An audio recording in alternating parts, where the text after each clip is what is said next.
अशोक सम्राट मुस्कुराता है और कहता है, उत्तर समझाऊंगा। 1 महीने बाद उस मंत्री को बुलाया और एक बोरी में सामान दिया और कहा, ये सामान लेकर जाओ, इसको बेच कर आओ। सामान लेकर के जब मार्केट गया मंत्री, गाड़ी में रख करके, तो खोला तो उसमें क्या था? एक बकरे का सिर था, एक चिड़िया का सिर था और एक आदमी का सिर था और एक बैल का सिर था। तो बैल का सिर बिक गया, चिड़िया का सिर बिक गया, बकरे का सिर बिक गया, लेकिन आदमी का सिर नहीं बिका। तो उसने कहा कि जितने पैसे देना चाहो दे दो, आदमी का सिर ले लो। लोगों ने कहा कि तू यहां से जा, ये आदमी का सिर ले लिया तो भी 307 मर्डर केस में फंस जाऊंगा। इसको तो मेरी दुकान के सामने से हटा, नहीं तो इसमें बहुत झंझट है। यह आदमी का सिर जब तक लगा हुआ है धड़ में तभी तक ठीक है, और ये कटा हुआ सिर अगर कहीं तुम, ये तुम्हारा लगा हुआ सिर तुम मेरे चरणों में झुकाते हो तो मैं भी खुश हूं, अगर कटा हुआ रख दो तो लफड़े में फंस जाऊं मैं भी। सिर ये लगा है तभी तक कीमत है। लौट करके आया मंत्री, बोला सब सिर बिक गई लेकिन आदमी का सिर नहीं बिका। बोले तेरे को ज्ञान हुआ? चिड़िया का सिर, बैल का सिर, बकरे का सिर भी बिक जाता है, लोग खरीद लेते हैं, आदमी का सिर कोई नहीं खरीदा। चलो फ्री में दे दो किसी को, जाओ। फ्री में देने गया, फिर लौट कर आया, सबने डांटा फटकारा, बोला फ्री में भी कोई लेने को तैयार नहीं। बोले जिस सिर को कोई फ्री में भी नहीं लेना चाहता, कीमत देकर नहीं लेना चाहता है, वो सिर मैंने किसी महान संत के चरणों में झुका दिया, तो इसमें बुरा क्या किया है, मेरा कल्याण हो जाए। और झुकना एक बड़ी तपस्या है। तुम किसी के चरणों में झुकना चाहते हो, तुम्हारा अहंकार झुकने से रोकता है। कितने बच्चों में इतना अहंकार आ जाता है कि अपनी मां के पैर छूने में वे रुक जाते, पिता के पैर छूने में सोचते, गुरु के पैर तो छूना ही नहीं। आरती में भी लोग हाथ जोड़ने में सोचते, हाथ कैसे जोड़ो। कितने लोग आरती में ऐसे हाथ करके खड़े होते, कोई ऐसे करके खड़ा था, कोई ऐसे खड़ा है, अंदर अंदर सोच रहा मैं गलत कर रहा हूं, कैसे खड़ा हूं, बेवकूफ आदमी हूं, हाथ जोड़ना चाहिए, लेकिन उसका अभिमान इतना जबरदस्त है कि हाथ जोड़ने में उसकी हिम्मत नहीं है। अब खड़ा है तो संकोच में मुंह ऐठ रहा है। हाथ जोड़ने से भी अहंकार मरता है, पैर छूने से भी अहंकार मरता है, और श्रेष्ठ पुरुषों के चरणों में शीश झुकाने से भी अहंकार मरता है, और नमस्कार करने से भी अहंकार मरता है। इसलिए ज्यादा अभिमानी व्यक्ति होता है, किसी को नमस्कार भी नहीं करता, और जो उससे भी ज्यादा अभिमानी है वो किसी की नमस्कार लेता भी नहीं, करता तो है ही नहीं पर लेता भी नहीं। किसी गांव में एक टीचर रहता था, टीचर माने शिक्षक, तो वो बड़ा अहंकारी था, क्योंकि उस गांव में दूसरा कोई टीचर था नहीं, अकेला था। जिस गांव में 10 टीचर हैं तो उतना अहंकार टीचर को नहीं आता, क्योंकि वो भी सोचता और भी तो टीचर है, लेकिन एक ही हो तो घमंड बहुत आ जाता। तो जब निकलता था गांव में, थोड़ा गर्दन ऐंठ कर निकलता था ऐसे, तो गांव के लोग मेरे से बोले कि ये टीचर है, गर्दन ऐंठ कर निकलता है, हमें सहन नहीं होता है। गांव वाले बोले, तुमने कहा अपनी गर्दन ऐंठता है, तुमसे क्या परेशानी तो? बोले अपनी ऐंठता है, पर इतनी ऐंठ हम देख नहीं सकते। तुमने कहा फिर क्या करोगे? बोले कभी चांस मिलेगा आपकी कृपा से तो इसकी पूरी गर्दन ऐंठ दूंगा।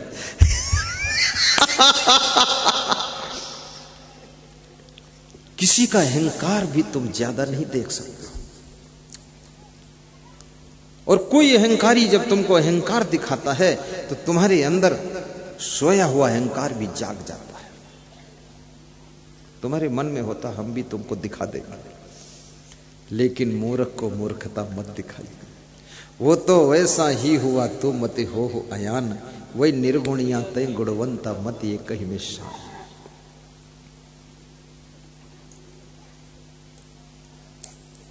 सबके गुण अपनी हमेशा गलतियां देखा करो।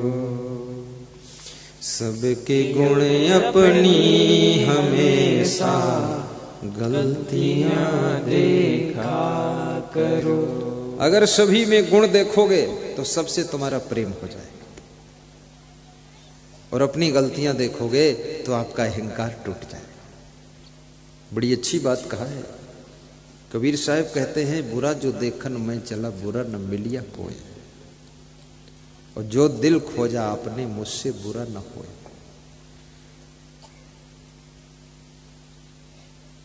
जिंदगी की रूबरू तुम झलकियां देखा करो। सबके गुण अपनी हमेशा गलतियां देखा करो।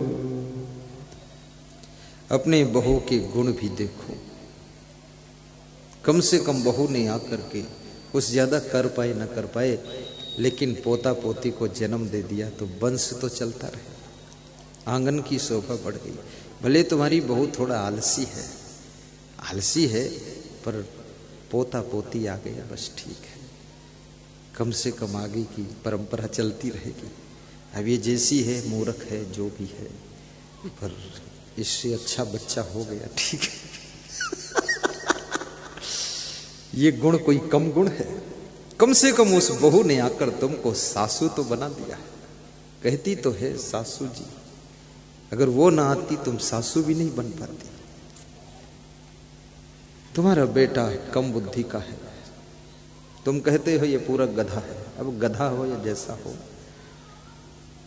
अगर तुम्हारा बेटा गधा है, एक बाप ने अपने बेटे से कहा तुम पूरे गधे हो, तो बेटा अपनी माँ के पास गया, बोला कि मेरे पिताजी आज कह रहे थे तुम गधे हो। तो माँ मैं तो पिताजी का बेटा हूं, बच्चा हूं, तो अभी गधा कैसे हूं? मैं तो गधा का बच्चा हो सकता हूं। जब बड़ा हो जाऊंगा तब जवान गधा हो जाऊंगा। और एक बात और माँ, अगर गधा पैदा भी होगा तो गधा गधी से ही तो पैदा होगा, तो क्या तू गधी है? तो माँ ने कहा चल भाग यहां से, पालतू तर्क करता है। बोले पिताजी कह रहे थे मैं नहीं कह रहा। सोच समझ कर अपने बेटे को बोलो आप। बेटे के अंदर भी गुण देखो, कम से कम तुमको उसने माँ बाप का स्थान दिया है। जिनके कोई पुत्र नहीं पुत्री नहीं, उनको माँ और बाप कौन कहेगा? तुम्हारे पास जो शिष्य है, उस शिष्य में कोई बुद्धिमान शिष्य है, कोई थोड़ा मीडियम बुद्धि का है, कोई थोड़ा कैसा है, लेकिन उन शिष्यों को आप एक बात सोचो, कम से कम वो शिष्य तुमको कहता है गुरु जी, गुरु बना दिया। अगर भक्त ना होता तो मंदिर में जाकर के कौन कहता ये भगवान है? शिष्य ना होता तो कौन कहता है गुरुदेव? और पत्नी न होती तो कौन कहता है पति देव? इसलिए शिष्य का भी ख्याल रखो, पत्नी का भी ख्याल रखो। पत्नी ने ही तुमको पति देव का स्थान दिया है, और बहू ने तुमको सास ससुर का स्थान दिया है, पुत्र पुत्री ने तुम्हें माँ बाप का स्थान दिया है। और याद रखना, जिनको तुम छोटे कहते हो उन्होंने ही तो तुमको बड़ा पद प्रदान किया है, वही तुमको बड़े बनाते।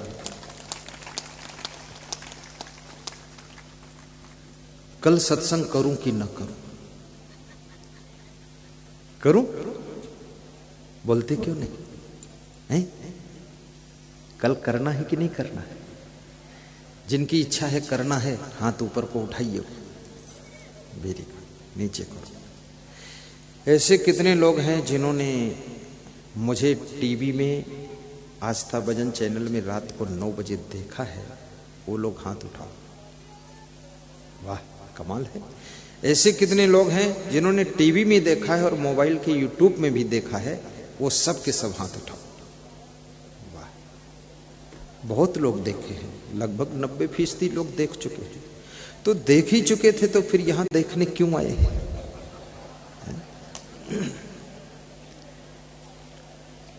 इसलिए देखने आए। मैं जानता हूं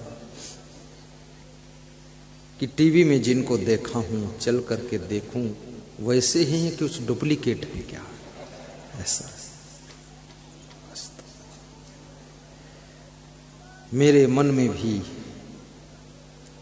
भूख थी कि मैं भी बड़ौदा के श्रोताओं को देखूं। और जब मैं यहां से गुजरता था मेरी इच्छा होती थी बड़ौदा में एक सत्संग होना चाहिए। और मुझे नहीं पता था कोई राम दुलारी देवी यहां अवतार ले चुकी है जो मेरे सत्संग कराने की तैयारी कर रही है।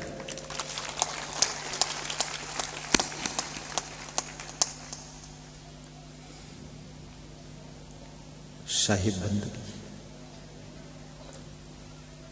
बहुत अच्छा लगा। 200-300 लोग बाहर खड़े हैं, बैठे हैं। अंदर पुरुषों का मंडप भरा है, महिलाओं का भी 90% भरा है।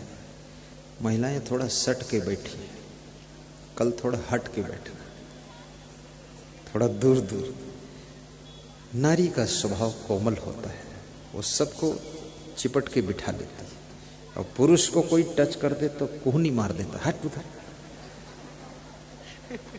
नारियां जब तक एक दूसरे को छू न जाए तब तक इनको लगता नहीं कि हम बैठे।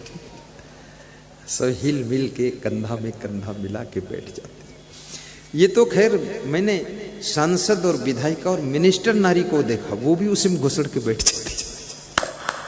तो मैंने कहा क्या बात? बोले ये तो हमारा स्वभाव है हिल मिलकर बैठने का।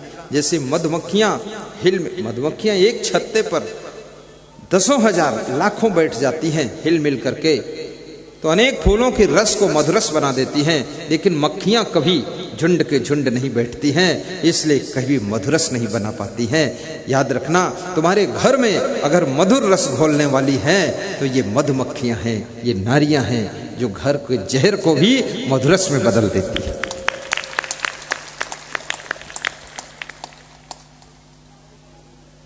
हाँ, खुश है नारियां, खुश है। इनको खुश कर दूंगा तो कुछ मेरे लिए कल लड्डू उड्डू लाएंगी। आज भी बहुत सी माताएं बहनें जामफल लाई है, सब जामफल, कोई दूसरा फल नहीं, क्योंकि उनको पता है गुरुदेव का गला अच्छा है, इसको जाम कर दूंगी।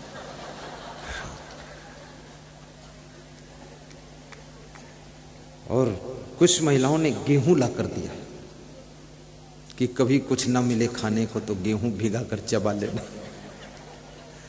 अन्नदान बहुत जरूरी। और मैं गेहूं भिगाकर फुलाकर अंकुरित करके भी उसको चबाता हूं, इससे कभी कैंसर नहीं होगा। बहुत अच्छी चीज है, आप भी प्रयोग करना। गेहूं, मूंग, चना, मूंगफली, ये 4 चीजें अलग अलग भिगाइए, अंकुरित कीजिए। उसके बाद उसमें मूली, गाजर, गोभी, पत्ता गोभी, फूल गोभी, खीरा, ककड़ी, सलाद के सभी आइटम, टमाटर, हरी मिर्च, नींबू, ये सब डाल दीजिए। फिर उसमें काट काट के छोटा छोटा, और फिर उसमें सेंधा नमक मिला दीजिए। और उसके बाद हफ्ते में कम से कम 1 दिन छोड़कर दूसरे दिन सुबह सुबह पूरे घर के लोग नाश्ता करोगे। इतना टेस्टी नाश्ता होगा, तुम्हें कुछ और अच्छा ही नहीं लगेगा। और इसको खाने के बाद आधा आधा केला खा लो, थोड़ा सा जामफल खा लो, बस फिर देखना साल भर का बिगड़ा हुआ पेट बिना दवा 1 दिन में ठीक हो जाएगा। कब्जियत खत्म, पेट की तकलीफ खत्म, भूख बहुत तेज लगेगी, नींद बहुत अच्छी आएगी, और पेट का सारा रोग खत्म। खाली पेट बचेगा, बाकी रोग सब खत्म हो जाएगा।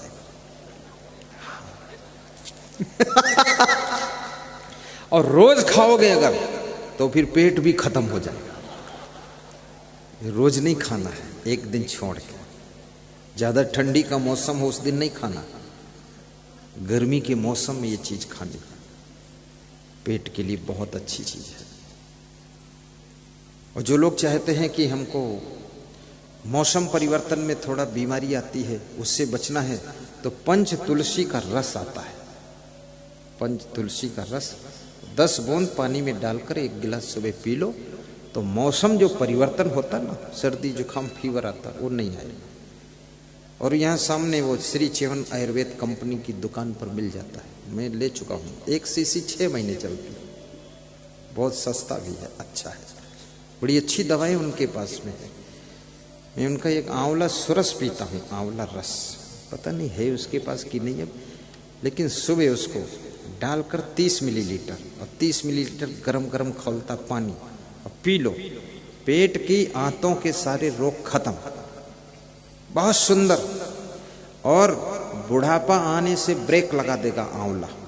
आंवला का अचार भी खाइए, आंवला का मुरब्बा खाइए, आंवला की चटनी खाइए और आंवला का रस भी लीजिए, लेकिन ज्यादा नहीं, थोड़ा थोड़ा।